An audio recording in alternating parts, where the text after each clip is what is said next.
갈라디아서 5장 1절 말씀 우리 한 목소리로 함께 읽도록 하겠습니다. 함께 읽겠습니다. 시작. 그리스도께서 우리를 해방시켜 주신 것은 자유를 누리게 하기 위함입니다.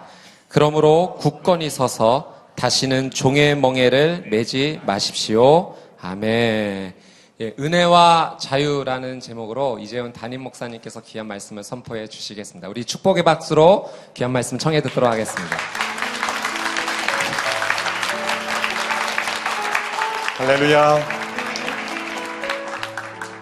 오늘은 평택 온누리교회 성도님들과 함께 국내외 흩어져 있는 모든 온누리 성도님들 그리고 CGN TV로 함께 예배하는 우리 모든 선교사님들 또 성도님들과 함께 하나님의 은혜의 바닷속으로 우리가 함께 뛰어들게 될 수 있게 되기를 바랍니다. 제가 그저께 부스러기 은혜를 말씀했더니 이제 부스러기도 다 털었으니 이제 나올 게 없구나 이렇게 생각하시는 분이 계실지 모르겠지만 아직도 많이 은혜가 남아있는 줄 믿사옵고 또 하나님의 은혜가 언제나 우리가 풍성하게 우리에게 넘쳐 흐르는 줄로 믿습니다. 하나님의 은혜, 그리스도 예수 안에 있는 하나님의 은혜 속에서 우리가 얻게 되는 그 축복이 너무나 많습니다. 은혜 속에 우리는 평강을 누리고 또 은혜 속에 우리는 기쁨을 누리고 또 우리 은혜 속에 우리는 자유를 누립니다. 그리스도 예수 안에 있는 은혜가 우리에게 가져다주는 놀라운 축복 중에 하나가 자유입니다. 오늘 갈라디아서 5장 1절의 말씀에 그리스도께서 우리를 해방시키셨다. 우리를 자유케 하셨다. 그러므로 우리는 더 이상 종의 멍에를 메고 사는 인생이 아니다. 율법의 멍에, 죄의 멍에, 또 인생의 염려와 근심이라는 멍에, 모든 우리를 얽매이는 속박하는 모든 것으로부터 우리를 자유케 하셨으므로 이제 이 자유를 누리는 인생을 살아라. 이것이 우리에게 주시는 하나님의 은혜의 축복입니다. 예수님께서 나사렛 회당에서 평소에 출석하시던 그 회당 가운데 어느 날 그 회당에서 말씀을 읽는 그 차례에서 이사야 말씀을 펴서서 읽으셨습니다. 그것은 너무나 우연처럼 보이는 그러한 순간이었지만 그것은 우연이 아니라 하나님의 계획 가운데 또 예수 그리스도께서 자신의 앞날 가운데 이루어질 그분의 삶을 통해서 이루어질 놀라운 하나님의 구원의 완성, 하나님의 계획의 성취를 선언하시는 말씀이었습니다. 그것은 누가복음 4장 18절에 나오는 말씀인데요. 우리 같이 한 목소리로 누가복음 4장 18절의 말씀을 한번 읽어보실까요? 시작. 주의 영이 내게 내리셨다. 이는 하나님께서 내게 기름을 부으셔서 가난한 사람들에게 복음을 전파하도록 하기 위해서다. 하나님께서는 포로된 사람들에게 자유를, 못 보는 사람들에게 다시 볼 수 있음을, 억눌린 사람들에게 해방을 선포하기 위해 나를 보내셨다.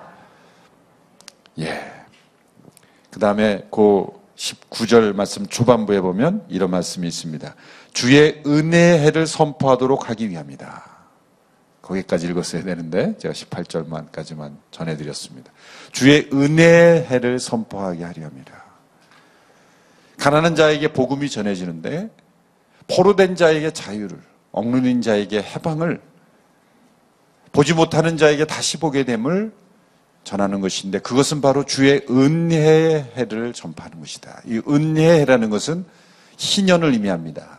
구약의 율법에 보면 하나님께서 이스라엘 백성들이 정치, 경제, 사회 생활을 하는 가운데 뜻하지 않게 경제적인 이유로 노예 생활을 종의 신분으로서 자신이 갚지 못하는 그 채무를 갚게 하는 제도가 있었습니다. 그러나 50년째가 되면, 희년이 되면 그것이 어떤 이유든지 그 빚이 아무리 많다 할지라도 모든 경제적인 채무로부터 해방이 되고 그리고 자유의 몸으로 돌아가는 희년이 선포되었습니다. 이 희년은 안식년, 매 7년마다 돌아오는 안식년이 7번 지난 다음 해, 77, 49, 49년째 되는 해도 안식년인데 그 7번째 안식년 다음에 오는 해예요. 그러니까 50년째 되는 해를 희년, 영어는 주빌리라고 하죠. 그 희년은 바로 은혜의 해다. 은혜의 해다. 그 은혜의 해로서 선포되는 희년의 핵심적인 그러한 축복은 무엇인가? 그 은혜의 축복은 무엇인가? 바로 자유케 되는 해라는 거죠. 그래서 은혜의 해는 곧 자유의 해다. 빛으로부터 탕감받고 그리고 포로된, 종된 상태에서 자유함을 얻는 그러한 해가 바로 희년이라는 거죠. 이스라엘 백성들 가운데 있었던 이 정치 경제적인 은혜, 정치 경제적인 이 자유의 제도는 무엇을 의미하는 것이었습니까? 예수님께서 나사렛 회당에서 이 말씀을 왜 읽으셨을까요? 그것은 구약의 제도 속에서 하나님께서 보여주신 이 희년의 목적, 그 희년이 바라보는 것은 바로 그리스도 예수 안에 있는 십자가의 은혜로서 이제 우리에게 주어지는 영원한 그런 영적 자유, 죄의 빛으로부터 탕감받고 그리고 죄의 종되었던 우리가 해방됨으로써 누리는 자유를 의미하는 것입니다. 그런데 영적 자유가 우리에게 주어지면 정치적, 경제적 자유는 우리에게 주어지지 않는 것일까요? 그렇지 않습니다. 십자가의 은혜가 개개인 영혼에게 임한 사회, 임한 국가에는 항상 정치적 자유가 일어났다는 거죠. 해방이 일어났다는 것이죠. 억눌림으로부터 해방되고 자유되는 역사가 일어났다는 거죠. 사회가 변화되고 인권이 보호되고 경제 질서가 올바로 변화되고 결국 정치, 경제, 사회 모든 분야에 있어서 우리 한 영혼 한 영혼에게 임한 이 은혜의 자유의 해가 사회 전반적으로 확산돼서 이 땅 가운데 하나님 나라의 질서가 나타나게 되는 것입니다. 많은 사람들이 추구하는 이 자유라는 단어가 또한 가장 많이 오해되고 있기도 합니다. 많은 분들은 이 성경 누가복음 4장 18절에 나오는 포로된 자에게 자유를 이라는 이 단어를 정치적 자유로만 해석하는 것이죠. 그래서 정치적 자유를 위해서도 사실 수많은 사람들이 희생됐지 않습니까? 그만큼 자유는 가치가 있는 것입니다. 생명을 내걸고 때로 정치적 자유, 나라의 독립, 해방을 위해서도 목숨을 다해서 지킬 만한 가치가 있는 것이죠. 그러나 예수님이 말씀하신 이 자유가 정치적 해방, 정치적 자유만을 의미한다면 예수님이 이 땅에서 죽으실 필요가 없었을 겁니다. 차라리 예수님이 살아계실 때 정치적 자유를 위하여 투쟁하시고 또 정치적 해방을 위해서 예수님께서 노력하셨을 것입니다. 그러나 예수님은 유대 사회 사람들이 기대했던 어떤 정치적 해방이나 정치적 자유를 위해서 투쟁하신 행동을 하신 적이 없습니다. 오히려 그 당시에 불의한 정치가들에 의한 희생자로서 세상의 모든 죄를 대신 짊어지시고 십자가에 못 박혀 죽으시는 연약한 메시아로서 십자가에서 희생당하셨을 뿐입니다. 그러나 예수님 그 십자가의 희생으로 포로된 자의 자유를 주시고 눈먼 자에게 다시 보게 함을 주시고 억눌린 자에게 해방을 주시는 그런 죄로부터의 자유, 그 근본적인 인간에게 가장 중요한 죄로부터의 자유를 우리에게 허락하심으로 궁극적으로는 사회에 하나님의 희년이 선포되는 역사를 우리에게 허락하신 것입니다. 여러분, 사람들이 생각하는 자유란 무엇일까요? 사람들이 생각하는 자유는 자기가 하고 싶은 것을 하는 것입니다. 맞는 이야기죠. 하고 싶은 것을 하는 것. 그러나 만일 그것만이 자유라고 한다면 이 세상은 지옥이 될 겁니다. 왜 이 세상이 이렇게 어렵고 악이 가득하고 그리고 살기 힘든 것일까요?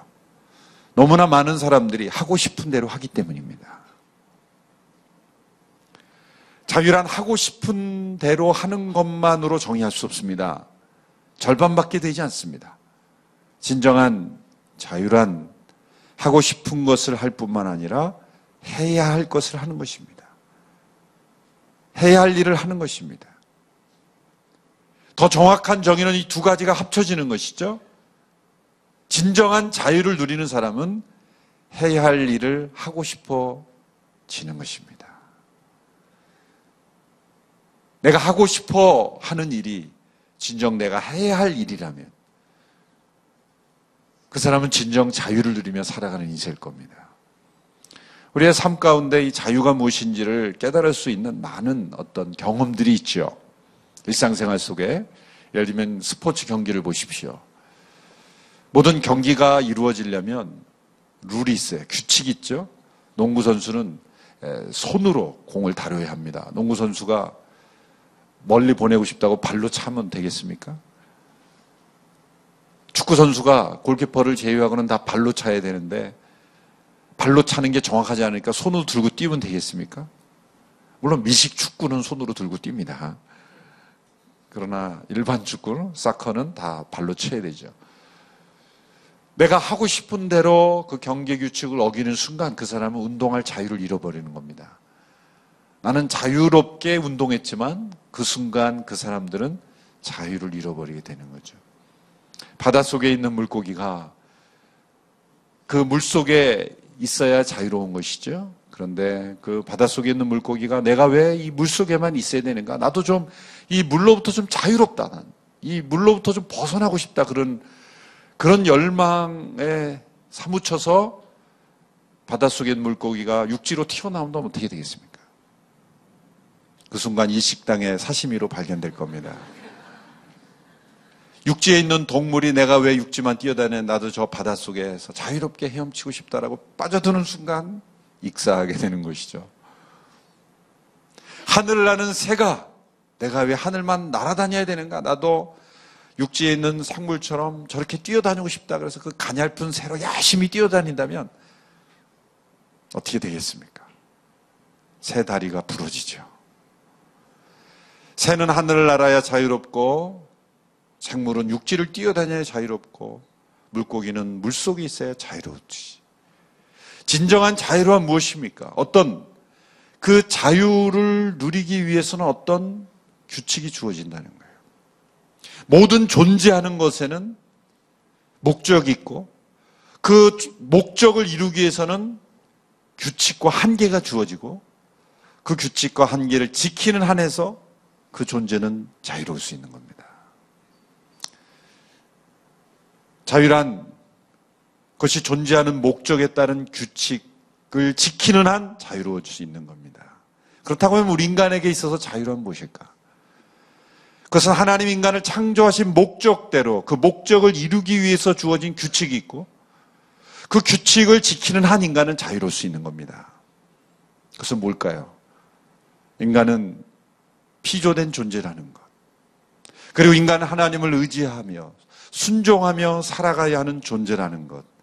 이것이 인간에게 주어진 규칙입니다.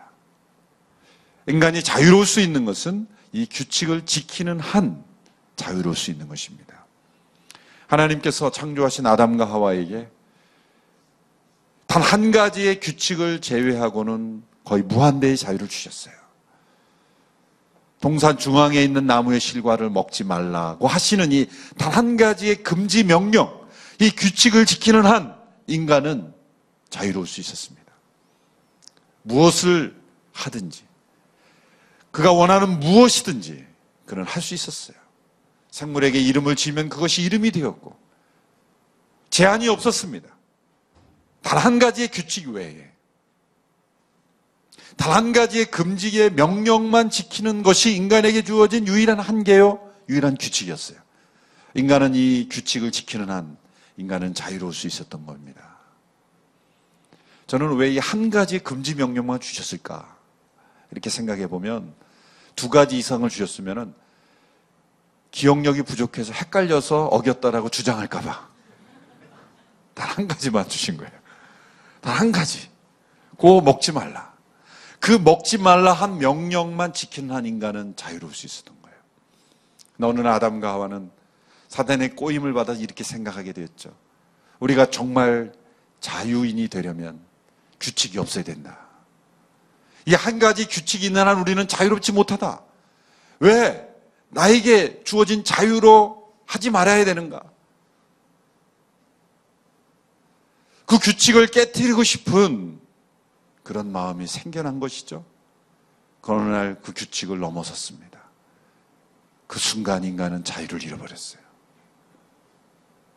인간을 자유롭게 하는, 인간을 자유로운 존재로 계속 살 수 있도록 허락해 주신 단 하나의 유일한 규칙을 인간이 어기는 순간 인간은 그때부터 자유를 잃어버리기 시작한 것입니다. 하고 싶은 대로만 했기 때문입니다. 해야 할 일을 하지 않았기 때문에, 금지된 명령을 지키지 않았기 때문에 인간은 그때부터 하고 싶은 것을 하지 못하는 존재가 되어버렸어요. 그래서 우리는 중요한 진리를 발견하게 됩니다. 하나님 우리에게 자유의지를 주셨고 선택할 수 있는, 심지어 하나님이 금하신 것도 어길 수 있는 자유를 주셨어요. 완전한 자유를 가진 존재였어요. 그 완전한 자유의지를 가진 존재로 하나님이 정하신 규칙에 순종하는 한 그 자유는 온전한 자유였습니다. 그러나 하나님이 정하신 규칙을 넘어서고 깨트리는 순간 우리는 자유를 잃어버렸어요. 그래서 이런 말이 성립될 수 있는 거죠. 선택의 자유를 잘못 사용하면 선택할 자유를 선택할 능력을 잃어버리는 겁니다. 한번 따라해 보실까요? 선택의 자유를 잘못 선택하면 자유를 선택할 능력을 잃게 된다.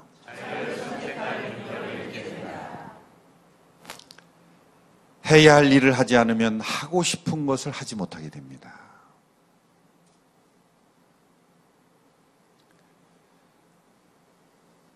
자유롭게 되고 싶어서 하나님이 정하신 규칙을 어기는 순간 이때부터 인간은 자유를 잃어버렸어요. 한강 다리에서 뛰어내리는 건 자유죠. 그러나 뛰어내리는 순간 자유롭지 못하게 되는 거예요. 중력의 법칙에 구속되기 때문이죠. 예수님은 이러한 상태를 가리켜 요한복음 8장에서 이렇게 설명하셨죠. 누구든지 죄를 범하는 자마다 죄의 종이라. 죄의 종이라. 죄란 하나님이 정하신 바운더리를 넘어서는 거예요. 하나님이 정하신 경계를 넘어서는 겁니다. 인간을 인간 자유답게, 인간을 자유인으로 살아갈 수 있도록 만들어주는 가장 최소한의 단 한 가지의 규칙을 인간이 넘어서는 순간 인간에게 주어진 그 무한대의 자유를 인간은 잃어버리게 된 것입니다. 왜 인간에게 구원의 은혜가 필요합니까? 왜 은혜가 필요합니까? 죄의 종된 상태의 인간이 빠져있기 때문입니다. 누가복음 4장 18절 예수님이 선포하신 자유, 포로된 자에게 자유를, 억눌린 자에게 해방함을, 그것이 바로 은혜인 것이죠. 인간 스스로는 이제는 자유를 선택할 능력을 잃어버렸기 때문에 진정한 자유를 선택할 수 있는 능력을 우리에게 주셔야 하는 것입니다. 그로부터 인간은 하고 싶은 것을 하는 인간이 되었습니다.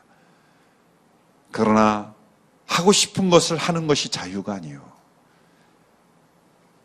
인간의 존재의 목적대로 해야 할 일을 할 때만 우리는 자유로울 수 있다는 것을 잃어버리고 인간은 살게 되었습니다. 그래서 많은 사람들이 자유롭게 살아가는 것 같습니다. 정치적 자유가 주어지면 인간은 자유로운 존재라고 생각합니다. 그러나 여러분 보십시오. 개개인의 자유, 개개인의 인권, 또 정치적 자유가 주어진 사회에서 일어나는 일들을 보십시오. 다 그 자유를 가지고 뭘 합니까? 다 범죄하지 않습니까? 악을 행하지 않습니까? 요즘 흔히 출판의 자유란 이름으로 나오는 매체들의 내용들을 보십시오. 얼마나 음란하고 얼마나 외설적이고 얼마나 이상한 것이, 그 타이틀이 뭐냐면 언론 출판의 자유. 인간에게 주어진, 개개인에 주어진 정치적 자유를 가지고 사람은 악을 행하는 도구로 사용하고 있다는 것이죠. 죄에 종된 상태입니다. 에릭 프롬이라는 사회학자가 쓴 이 자유로부터의 도피, Escape from Freedom, 이 자유로부터의 도피라는 책이 있죠. 그 책은 인간이 자유로부터 도망간다는 거죠. 그 배경이 뭐냐면 중세 사회에는 자유가 없었죠. 신분 사회였죠. 그래서 어떤 신분으로 태어나든지 그 신분으로 평생 살다가 죽는 것입니다. 종으로 태어난 사람은 종으로 살다가 죽고, 귀족으로 태어난 사람은 귀족으로 살다가 죽고, 신분의 변화란 있을 수 없는, 또 왕이 명령하는 건 그대로 해야 되는, 어떤 자유를 모르는 그러한 사회가 바로 이 중세 사회였죠. 계명주의 사회가 되면서 사람들의 눈이 떠지고 근대 사회가 됐어요. 이제 자유가 무엇인지 알았어요. 자유가 선언됐어요. 그랬으면 사람들이 자유를 누려야 되잖아요. 그런데 이 학자가 발견한 것은 사람들은 오히려 진정한 자유를 누리지 못하고 오히려 도망갔다는 거예요. 그래서 이 근대 사회를 보면은 독재 정권, 독재적인 지도자가 많이 등장하죠. 왜 독재가 그렇게 오랜 세월 사회를 통치할 수 있었을까? 그래서 사람들이 실상은 자유를 원하는 것 같지만 자유가 주어졌을 때 자유를 누리지 못한다는 거예요. 그 억압된 상태, 그 자유가 없는 상태를 오히려 동경하고 누군가 우리를 그렇게 지배해 주기를 원하고 중세 시대처럼 그렇게 살기를 원한다는 거예요. 그래서 나타난 현상이 근대에 수많은 독재자들이 출현했다는 거예요. 자유가 주어졌어도 사람들은 자유를 누리지 못하고 오히려 자유로부터 도망가는 모습이 나타났다. 여러분, 새 장에 오래 갇힌 새는 새 장문을 열어줘도 날 수 없다고 합니다. 왜일까요? 자기에게 날 수 있는 날개가 있다는 걸 잃어버렸기 때문이에요.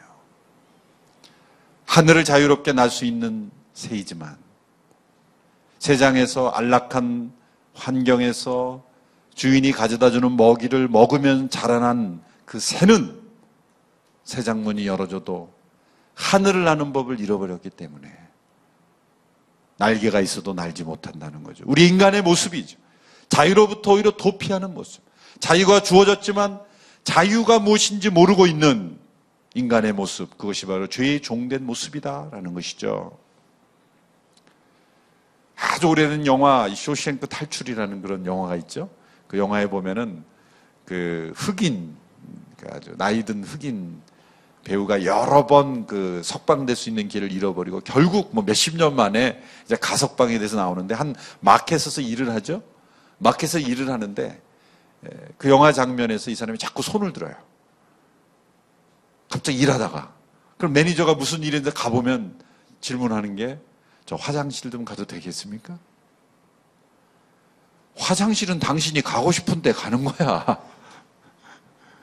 그런데 수십 년 동안 화장실 가는 것도 간수의 허락을 받고 가던 그 사람이 화장실을 갈 수 있는 자유가 주어졌음에도 불구하고 허락을 받는 본능이 일어나는 거예요. 이게 포로된 자의 모습이에요. 자유가 주어졌지만 자유를 누리지 못하는 인생. 바로 그것이 그리스도 예수 안에서 우리에게 선포된 은혜의 해, 이 자유의 해가 우리에게 십자가로 말미암아 선포되었음에도 불구하고 우리가 자유를 누리지 못하고 있는 그 배우의 모습이 아닌가 생각할 수 있습니다. 여러분, 자유란 무엇입니까? 내가 진짜 자유를 누리고 있는지 아닌지를 알 수 있는 것은 무엇을 할 수 있느냐가 아닙니다. 그러므로 무엇을 내가 할 수 있느냐가 아니라 무엇을 중단할 수 있느냐예요. 스탑할 수 없다는 것은 종이 된 상태예요. 내가 무엇인가를 할 수 있는가가 아닙니다. 내가 무엇인가를 그만둘 수 있느냐. 내가 반복해서 하고 있는 것을 중지할 수 없다면 그것은 자유합지 못하는 거예요. 종된 상태죠. 우리 모두는 다 우리에게 자유를 주어주는 그리스도 안에 있는 놀라운 하나님의 이 구원의 축복을 우리가 누리고 있습니다. 자유란 무엇으로부터 벗어나는 게 아닙니다. 물론 자유란 무엇으로부터 벗어나야 돼요. 그런데 무엇을 향하여 가지 못하면 진정한 자유가 일어나잖아요. 하나님께 이스라엘 백성들을 애굽으로부터 자유롭게 하셨죠. from 무엇으로부터? 애굽으로부터 해방시키셨어요. 그런데 애굽으로부터 나온 것만 자유가 아닙니다. 하나님은 가나안으로 가서 가나안에서 살도록 하셨어요. 우리에게 구원은 이 두 가지가 함께 있어야 됩니다. 죄로부터 자유케 됐지만 이제는 하나님을 향하여 살아가지 않으면 자유가 자유되지 않은 겁니다. 예수님께서는 죄에 종된 상태에서 자유해질 수 있는 길을 이렇게 설명하셨습니다. 요한복음 8장 32절 말씀 우리 같이 한번 읽어보실까요? 시작. 그리고 너희는 진리를 알게 될 것이며 진리가 너희를 자유롭게 할 것이다. 우리를 자유케 하시는 진리는 무엇입니까? 그것은 예수 그리스도 안에 있는 진리입니다. 예수 그리스도를 통해서 우리에게 허락되신 진리입니다. 인간은 하나님의 사랑으로 창조되었다는 것이 진리입니다. 그러나 인간은 하나님을 사랑하고 순종할 때만 자유로울 수 있다는 것이 진리입니다. 그러나 인간은 스스로 하나님을 떠나 죄를 선택함으로 죄의 종이 되었다는 것이 진리입니다. 그리고 인간은 스스로 죄의 종된 상태에서 결코 벗어날 수 없다는 것이 진리입니다. 그리고 하나님의 아들 예수 그리스도께서 죽으신 사건이 바로 죄의 대가를 지불하신 희년의 모든 빛을 탕감해 주신 것처럼 모든 죄의 빛을 다 탕감해 주셨다는 것이 진리입니다. 그리고 예수 그리스도를 믿는 믿음 안에서 이제는 자유케 된 그 자유로 하나님을 사랑하고 진리 안에 순종하며 살아가는 것이 자유이라는 것입니다. 그것이 진리입니다. 여러분 그리스도 안에 있는 십자가로 여러분의 모든 죄의 빛이 다 탕감되었음을 믿으시기를 바랍니다. 이제 50년마다 돌아오는 희년이 아니라 그리스도 예수 안에서는 매일 매 순간 우리에게 희년의 해가 선포되었음을 믿으시기 바랍니다. 우리에게 영적 자유가 선포되었어요. 예수님을 믿는다는 것은 나의 모든 죄의 빛이 탕감되고 죄의 종되었던 상태에서 내가 벗어나게 되었다는 것이 그걸 믿는 것입니다. 그러므로 그리스도 예수 안에 있는 자에게는 이 자유함이 주어졌음을 믿는 것입니다. 다시는 종의 멍에를 매지 말고 그리스도께서 너희를 자유케 하셨으니 그 자유를 누리며 살라. 우리에게 주어진 이 영적 자유가 있는 것입니다. 그런데 이 영적 자유를 왜 못 누립니까? 죄의 종된 습관이 익숙해져서 누리지 못하는 거예요. 그러기 위해서 우리는 끊임없이 진리 안에 순종을 해야 하는 것입니다. 애굽에서 나왔지만 가나안으로 들어가지 않으면 광야에 방황을 하는 거예요.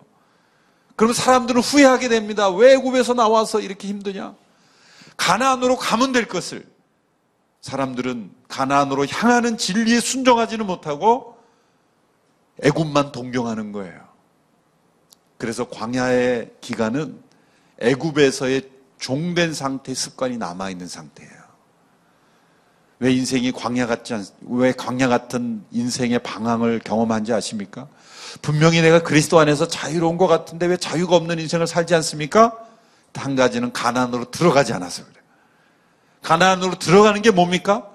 그리스도 안에 있는 진리에 순종하는 거예요. 진리에 순종하는 거예요.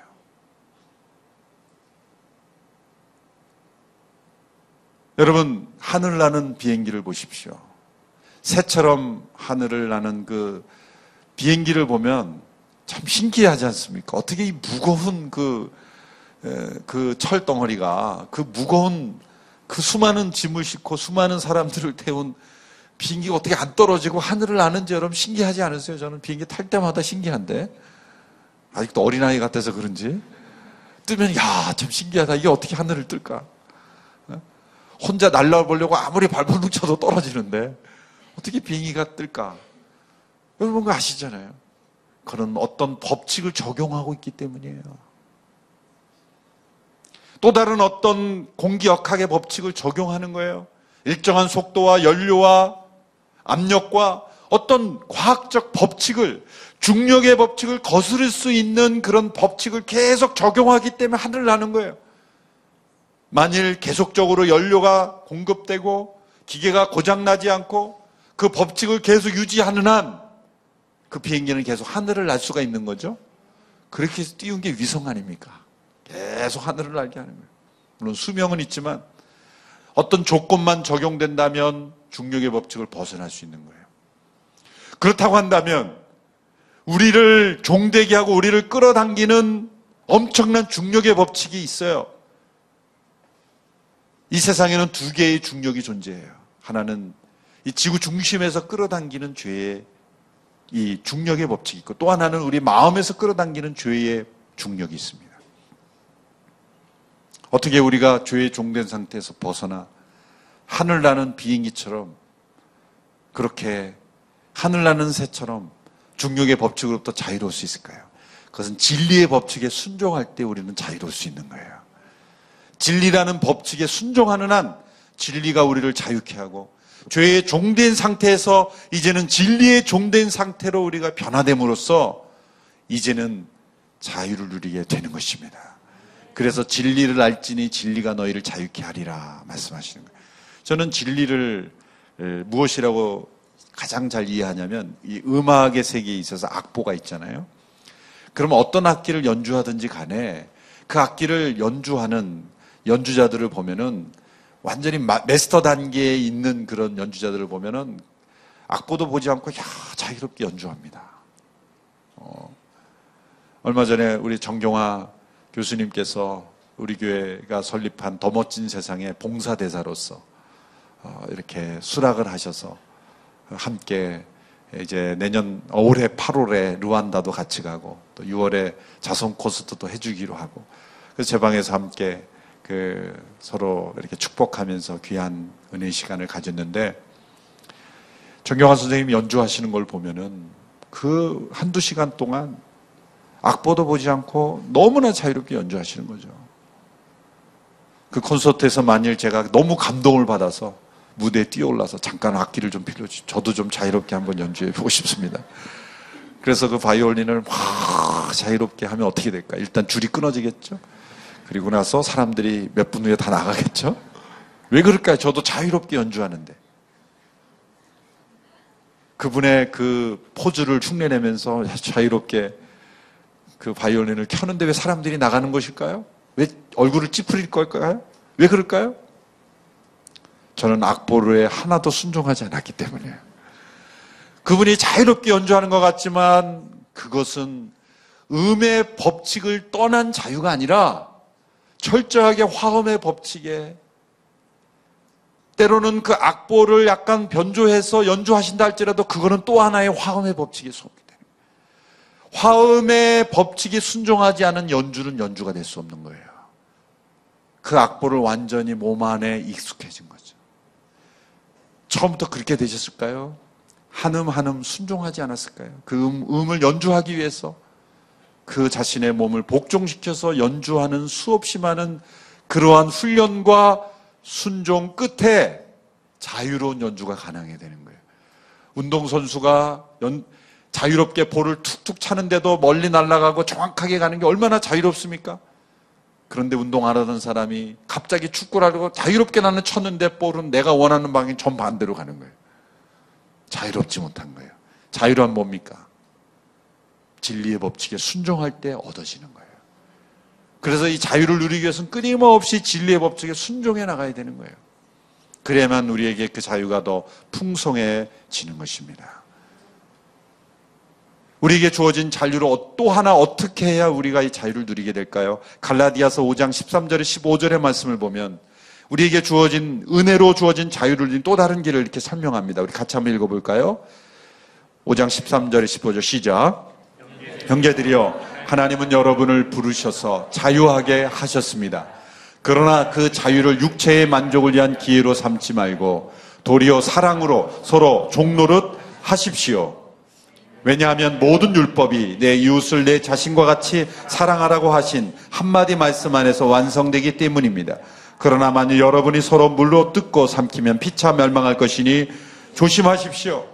주어진 자유로 자신을 위한 만족의 기회가 아니라 사랑으로 섬기는 기회로 삼으라는 거예요. 사랑으로 서로 종노릇하라는 거예요. 진리에 순종하고 사랑으로 종노릇하라. 이것이 우리가 자유를 누릴 수 있는 놀라운 법칙입니다. 올해 표어가 은혜와 진리 아닙니까? 진리에 순종하고 다른 사람을 은혜로 사랑으로 섬기십시오. 그러면 우리에게 주어진 그리스도 안에 주어진 이 자유가 더 풍성해질 것입니다.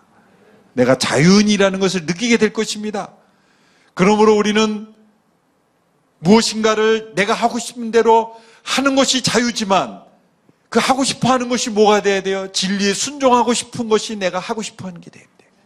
마땅히 진리에 순종해야 될 것, 마땅히 서로 사랑해야 될 것이 내가 하고 싶어지는 것이 되는 인생은 진짜 자유의 인생을 사는 것입니다.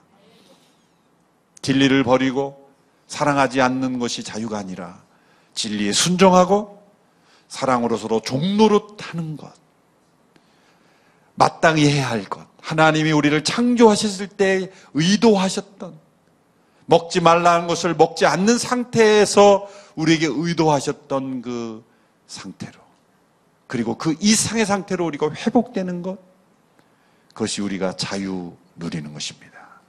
그리스도 예수 안에 있는 은혜 속에서 자유하시는 저와 여러분이 되기를 축원합니다.